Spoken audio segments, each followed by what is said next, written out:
기도는 하나님과의 대화이자 우리의 삶을 새롭게 하는 능력입니다. 그러나 우리가 아무리 열심히 기도해도 응답이 막히는 것처럼 느껴질 때가 있습니다. 그럴 때 우리는 먼저 하나님께서 듣지 않으신다고 생각하기보다 내 기도를 돌아보아야 합니다. 하나님은 언제나 우리의 기도를 들으시지만 때로는 기도의 방향과 태도가 잘못되어 길이 막히기도 합니다. 그래서 응답이 지연될 때는 내 기도 속에 무엇이 잘못되었는지를 점검하는 것이 필요합니다. 오늘은 기도가 막힐 때 반드시 확인해야 할 중요한 부분들을 함께 나누고자 합니다. 첫째, 기도의 동기가 자기 욕심에 머물러 있지는 않은지를 점검하세요. 기도는 하나님의 뜻을 구하고 그분의 계획에 동참하는 시간이어야 하지만 많은 경우 우리의 기도는 내 소원을 이루어 달라는 데 머물 때가 많습니다. 물론 하나님은 우리의 필요를 아시고 채우시는 분이시지만 기도의 중심이 하나님이 아니라 나 자신에게만 맞춰져 있다면 그 기도는 응답의 길이 막히게 됩니다. 성경은 너희가 구하여도 받지 못함은 정욕으로 쓰려고 잘못 구하기 때문이라고 말씀합니다. 이처럼 기도의 동기가 자기 욕심에 갇혀 있으면 아무리 열심히 기도해도 하나님께서 응답하시지 않는 것입니다. 우리의 기도 속에는 언제나 동기가 숨어 있습니다. 같은 기도를 드려도 어떤 이는 하나님의 영광을 위해 간구하고 어떤 이는 자기 욕심을 위해 구합니다. 예를 들어 사업의 번창을 위해 기도할 수 있습니다. 그런데 그것이 하나님의 나라를 세우기 위해서가 아니라 단순히 나의 자랑과 욕심을 채우기 위해서라면 그 기도는 응답되지 않습니다. 자녀를 위해 기도할 때도 마찬가지입니다. 하나님 앞에서 자녀가 믿음 안에서 바르게 자라도록 기도하는 것은 올바른 기도입니다. 그러나 다른 사람보다 앞서고 세상적으로 잘 되기만을 바라는 마음에 머문다면 결국 그 기도는 하나님께 상달되지 못합니다. 기도 응답이 막힐 때 우리가 반드시 점검해야 할 것은 내가 구하는 것이 나만을 위한 것인지 아니면 하나님의 뜻에 합한 것인지입니다. 하나님은 우리의 작은 필요까지도 아시는 분이지만 우리의 기도가 결국 하나님의 뜻과 멀어질 때는 응답을 허락하지 않으십니다. 왜냐하면 그 응답이 오히려 우리를 더 무너뜨리고 하나님과의 관계를 멀어지게 만들기 때문입니다. 그래서 때로는 하나님이 응답하지 않으시는 것도 사실은 사랑의 표현입니다. 기도의 동기가 욕심에 머무르지 않기 위해서는 먼저 하나님과의 관계를 바로 세워야 합니다. 하나님을 나의 소원 성취를 위한 도구로 여기지 않고 내 인생의 주인으로 인정해야 합니다. 기도의 시작은 내 소망을 내려놓고 하나님의 뜻을 먼저 구하는 것입니다. 예수님께서도 제자들에게 기도를 가르치실 때 아버지의 이름이 거룩히 여김을 받으시오며 아버지의 나라가 임하시오며 아버지의 뜻이 이루어지이다라고 하셨습니다. 기도의 초점은 내 욕심이 아니라 하나님의 뜻에 두어야 한다는 것을 보여주신 것입니다. 우리가 기도의 동기를 점검하지 않으면 결국 자기 중심적인 신앙에 머무르게 됩니다. 신앙은 있지만 하나님과의 관계는 깊어지지 않고 삶은 변하지 않게 됩니다. 그러나 기도의 중심을 하나님께 두면 내 삶이 조금씩 달라지기 시작합니다.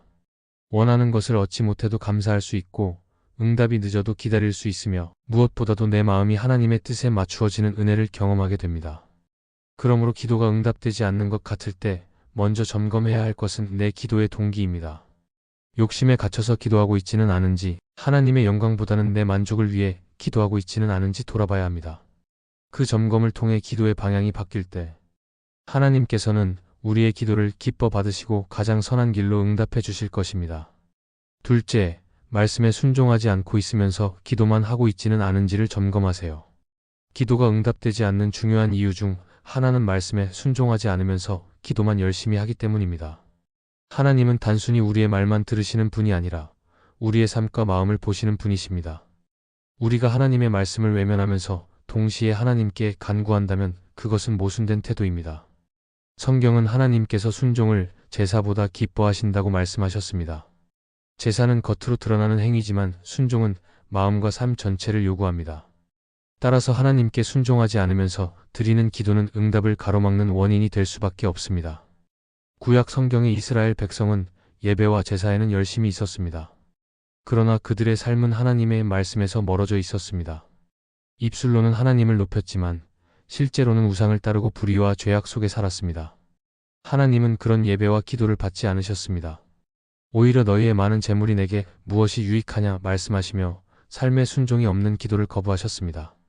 이것은 오늘날 우리의 모습에도 그대로 적용됩니다. 주일 예배에 나오고 기도에 참여하지만 정직을 버리고 불순종을 선택한다면 우리의 기도는 힘을 잃게 됩니다. 순종 없는 기도의 문제는 하나님과의 관계를 왜곡시킵니다. 기도는 하나님과 교제하는 통로인데 우리가 말씀을 거스르는 삶을 살면서 기도한다면 그것은 하나님을 이용하는 것이 됩니다.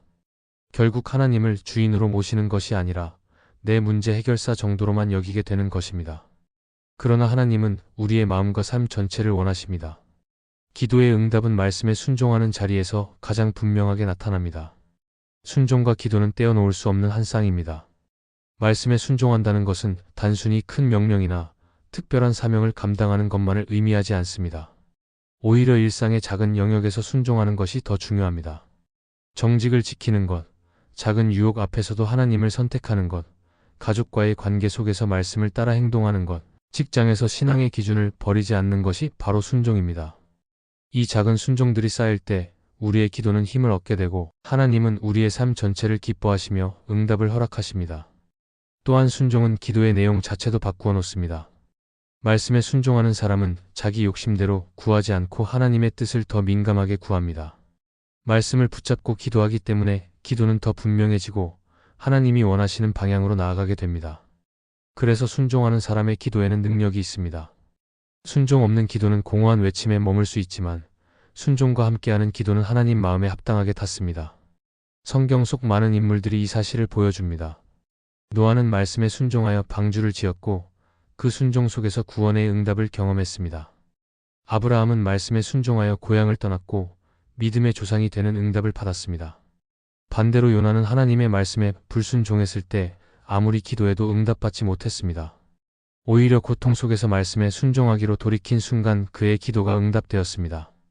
결국 말씀에 순종하느냐 하지 않느냐가 기도의 응답과 직결된다는 사실을 알 수 있습니다. 오늘 우리의 삶에서도 마찬가지입니다. 기도가 응답되지 않는다면 먼저 말씀 앞에 서서 내가 순종하지 못한 부분이 없는지 돌아보아야 합니다. 혹시 하나님이 분명히 원하시는 것을 알고도 외면하고 있지는 않은지, 내 삶 속에서 죄와 타협하고 있지는 않은지 점검해야 합니다. 하나님은 순종 없는 기도를 기뻐하지 않으십니다. 그러나 작은 부분이라도 순종으로 나아가면 하나님은 우리의 기도를 귀 기울여 들으시고 길을 여십니다. 따라서 기도의 응답을 경험하고 싶다면 말씀에 순종하는 삶을 먼저 세워야 합니다. 기도는 순종을 대체할 수 있는 것이 아니라 순종과 함께할 때 온전해집니다. 말씀을 따라 살아가며 기도할 때 하나님께서는 우리의 기도를 응답하시고 삶 속에 놀라운 변화를 이루어 주십니다. 결국 순종은 기도의 열쇠이며 기도의 응답은 순종을 통해 열리게 됩니다. 셋째, 인내하지 못하고 조급하게만 구하고 있지는 않은지를 점검하세요. 기도가 막힌 것처럼 느껴질 때 우리가 흔히 빠지는 함정은 조급함입니다. 우리는 기도하면 곧바로 응답이 와야 한다고 생각하고 원하는 시점에 결과가 나타나지 않으면 하나님께서 듣지 않으신다고 판단합니다. 그러나 성경은 하나님의 응답이 언제나 우리의 시간표에 맞춰 이루어지는 것이 아니라 하나님의 때에 이루어진다고 가르칩니다. 인내하지 못하고 조급함만 앞세우면 기도는 쉽게 낙심으로 변하고 끝내는 하나님을 향한 신뢰마저 흔들리게 됩니다. 그래서 기도의 응답이 막힌 것 같을 때 가장 먼저 살펴야 할 것은 내가 인내하지 못하고 있는 것은 아닌지 점검하는 것입니다. 성경의 많은 인물들이 인내의 시간을 통과하며 응답을 경험했습니다. 아브라함은 하나님의 약속을 받고도 오랜 세월을 기다려야 했습니다. 자녀를 주시겠다는 약속이 있었지만 현실은 나이가 들어가며 점점 더 불가능해 보였습니다. 그러나 결국 하나님은 약속대로 이삭을 주셨습니다. 만약 아브라함이 조급함에 머물러 기다림을 포기했다면 약속의 성취를 보지 못했을 것입니다. 다윗 역시 기름 부음을 받고도 바로 왕이 된 것이 아니라 수년 동안 도망자의 삶을 살며 기다려야 했습니다. 그 시간은 고통스러웠지만 그 과정 속에서 그의 믿음은 단단해졌고 마침내 하나님의 때가 되었을 때 왕으로 세워졌습니다. 이처럼 응답은 하나님의 시간 속에서 이루어지며 우리는 그 시간 속에서 인내를 배우게 됩니다. 조급함의 문제는 하나님보다 내 계획을 더 신뢰하는 데서 비롯됩니다. 내가 세운 시간표가 있고 내가 원하는 방식이 있기 때문에 하나님께서 그 길로 빨리 응답해 주시길 원합니다. 그러나 하나님의 생각은 우리의 생각과 다르고 하나님의 길은 우리의 길보다 높습니다. 조급함은 하나님의 큰 그림을 보지 못하게 만들고 당장의 상황만 보게 합니다. 그러면 기도의 본질을 잃어버리고 기도를 통해 하나님을 더 깊이 알아가는 것이 아니라 단순히 결과만 쫓게 됩니다. 결국 기도는 인내를 통해 하나님의 뜻을 배우는 훈련이며 그 시간을 통해 우리의 믿음이 더 성숙해집니다. 또한 인내하지 못하면 쉽게 포기하게 됩니다. 처음에는 뜨겁게 기도하다가도 시간이 지나도 응답이 없으면 마음이 식고 결국 기도를 멈추게 됩니다. 그러나 성경은 쉬지 말고 기도하라고 말씀합니다. 기도의 응답은 어느 순간 갑자기 열릴 때가 많습니다. 그러나 그 순간을 경험하는 사람은 끝까지 기도를 포기하지 않은 사람입니다. 끈기 있게 기도하는 사람에게 하나님은 반드시 응답하십니다. 예수님께서도 항상 기도하고 낙심하지 말아야 한다고 가르치시며 과부와 불의한 재판관의 비유를 말씀하셨습니다.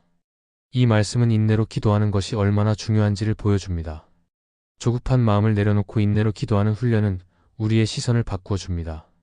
당장의 결과가 아니라 하나님의 뜻을 바라보게 하고 내가 원하는 시간보다 하나님의 때가 더 선하다는 사실을 믿게 만듭니다. 인내 속에서 우리는 하나님의 성품을 배우게 되고 그분의 신실하심을 더 깊이 경험하게 됩니다. 그러므로 기도가 막힐 때는 응답이 지연되는 것이 문제가 아니라 내가 인내하지 못하는 것이 문제일 수 있음을 돌아보아야 합니다. 기도의 응답은 종종 시간이 걸립니다. 그러나 그 시간은 헛된 기다림이 아니라 하나님께서 우리를 준비시키시는 과정입니다.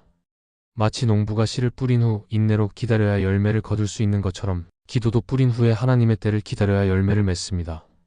우리가 조급함을 버리고 인내로 기도할 때 하나님은 반드시 응답하시며 그 응답은 우리의 생각보다 훨씬 더 크고 놀라운 것이 됩니다. 따라서 기도가 막힌 것처럼 느껴질 때 우리는 먼저 내 마음이 조급함에 사로잡혀 있지는 않은지 점검해야 합니다. 하나님은 우리의 시간보다 더 완전한 때를 알고 계시며 그 때에 맞게 가장 좋은 방법으로 응답하십니다. 인내하지 못하는 마음을 내려놓고 끝까지 하나님을 신뢰하며 기도할 때 우리의 삶에는 반드시 하나님의 응답이 나타날 것입니다. 넷째, 하나님께 맡긴다고 하면서도 여전히 염려하고 있지는 않은지를 점검하세요. 기도가 막힌 것처럼 느껴지는 이유 가운데 하나는 마음으로는 하나님께 맡겼다고 말하면서도 실제로는 여전히 염려와 불안 속에 살아가기 때문입니다. 우리는 입술로는 하나님을 신뢰한다고 고백하지만 마음 깊은 곳에서는 여전히 내 손으로 문제를 붙잡고 놓지 못하는 경우가 많습니다. 이렇게 염려를 붙든 채로 드리는 기도는 응답의 길을 막기도 합니다. 성경은 아무것도 염려하지 말고 모든 일을 기도와 간구로 하라고 가르칩니다. 그러나 현실에서 우리는 염려를 내려놓지 못하고 기도한 뒤에도 다시 그 문제를 붙잡아 걱정합니다. 결국 기도가 하나님께 올려드린 간구가 아니라 내 안에서 불안을 되새기는 시간이 되어버립니다. 팀 켈러는 그의 책 기도에서 기도를 단순히 문제 해결의 수단으로 보는 것이 아니라 하나님과의 친밀한 교제라고 말했습니다. 그는 기도를 통해 하나님을 신뢰하는 법을 배우며 하나님께 모든 것을 맡기는 훈련을 한다고 강조합니다. 이 말은 곧 기도 속에서 진정한 평안을 누리지 못하고 여전히 염려한다면 우리는 기도의 본질을 놓치고 있다는 뜻입니다. 기도는 문제의 무게를 내 손에서 하나님께 옮겨 드리는 행위이기에 기도 후에 마음이 여전히 무겁다면 그 맡김이 온전하지 못했음을 의미합니다. 예수님께서도 산상수훈에서 무엇을 먹을까, 무엇을 마실까, 무엇을 입을까 염려하지 말라고 하셨습니다. 하나님께서 공중의 새도 먹이시고 들의 백합화도 입히시는데 하물며 하나님의 자녀된 우리를 돌보지 않으시겠느냐고 말씀하셨습니다. 이 말씀은 단순히 위로를 주기 위함이 아니라 하나님께 전적으로 맡길 때 누리게 되는 자유와 평안을 가르쳐 주신 것입니다. 우리는 종종 기도를 하면서도 실제 삶에서는 여전히 걱정과 두려움에 사로잡혀 살아가는데 이는 맡김의 기도가 아직 부족하다는 증거입니다. 성경 속 인물 가운데 한나의 이야기는 맡김의 기도를 잘 보여줍니다. 자녀가 없다는 깊은 아픔 속에서 눈물로 기도하던 한나는 결국 자신의 문제를 하나님께 온전히 맡겼습니다. 그녀는 아들을 주시면 하나님께 바치겠다고 서원하며 모든 것을 내려놓았고 그 순간 더 이상 슬픈 기색이 없었다고 성경은 기록합니다. 문제는 여전히 그대로였지만 마음은 달라졌던 것입니다. 이는 하나님께 맡긴 기도가 가져오는 참된 평안을 보여줍니다. 우리가 염려를 내려놓고 하나님께 맡길 때 상황이 변하지 않아도 마음은 이미 응답을 경험하게 됩니다. 기도가 응답되지 않는 것처럼 느껴질 때 우리는 다시 돌아보아야 합니다. 내가 정말로 하나님께 맡겼는가? 아니면 기도 후에도 계속 염려하며 내 손 안에서 문제를 붙잡고 있는가를 점검해야 합니다. 맡긴다는 것은 단순히 말로만 하는 고백이 아니라 실제로 마음을 하나님께 드리는 행위입니다. 염려가 떠나지 않는다면 기도는 다시 깊어져야 하고 맡김은 더 철저해져야 합니다. 그럴 때 비로소 기도는 응답의 길을 열고 우리의 마음은 하나님의 평안 속에 거하게 됩니다. 결국 기도의 응답을 막는 것은 하나님의 침묵이 아니라 우리의 불신과 염려일 때가 많습니다. 기도는 하나님을 신뢰하는 자리이며 맡김의 훈련이 이루어지는 자리입니다. 우리가 하나님께 모든 것을 맡기고 염려를 내려놓을 때 기도는 막힘없이 흘러가고 우리의 삶에는 하나님의 응답이 선명히 드러나게 될 것입니다. 우리가 살아가면서 기도의 응답이 막힌 것처럼 느껴질 때가 있습니다. 그러나 성경은 하나님께서 결코 우리의 기도를 외면하지 않으신다고 말씀합니다. 오히려 그분은 우리의 마음을 살피시며 왜 기도가 막혀 있는지 깨닫게 하십니다. 기도의 동기가 욕심에 머물러 있지는 않은지, 말씀에 순종하지 않으면서 기도만 붙들고 있지는 않은지, 인내하지 못하고 조급하게만 구하고 있지는 않은지, 맡겼다고 하면서도 여전히 염려하고 있지는 않은지를 점검할 때 우리는 기도의 자리를 새롭게 회복할 수 있습니다. 기도는 단순한 요청이 아니라 하나님과의 관계를 깊게 하는 자리입니다. 기도를 통해 우리는 하나님의 뜻을 배우고 하나님의 마음에 동의하며 하나님의 손길에 우리 자신을 온전히 맡기게 됩니다. 응답이 늦어지는 것 같아도 그 속에서 하나님은 우리의 믿음을 연단하시고 더 큰 은혜를 준비하십니다. 우리가 끝까지 믿음으로 나아갈 때 결국 하나님의 선한 뜻은 반드시 우리의 삶에 드러납니다. 따라서 기도의 응답이 막힌 듯 보일 때 낙심하지 말고 오히려 하나님 앞에서 자신을 돌아보고 기도의 본질을 회복해야 합니다. 하나님께서는 언제나 가장 좋은 때와 방법으로 응답하십니다. 그분의 뜻에 순종하며 염려를 내려놓고 맡길 때 우리의 삶은 기도의 응답으로 가득 채워질 것이며 하나님의 평안과 기쁨을 깊이 경험하게 될 것입니다. 이 말씀이 마음의 은혜가 되셨다면 좋아요와 구독으로 함께 해주세요. 그리고 댓글에 아멘이라고 남겨주시면 하나님의 은혜가 더 많은 사람들에게 전해질 것입니다. 여러분의 삶 위에 하나님의 은혜가 언제나 함께 하시기를 바랍니다. 감사합니다.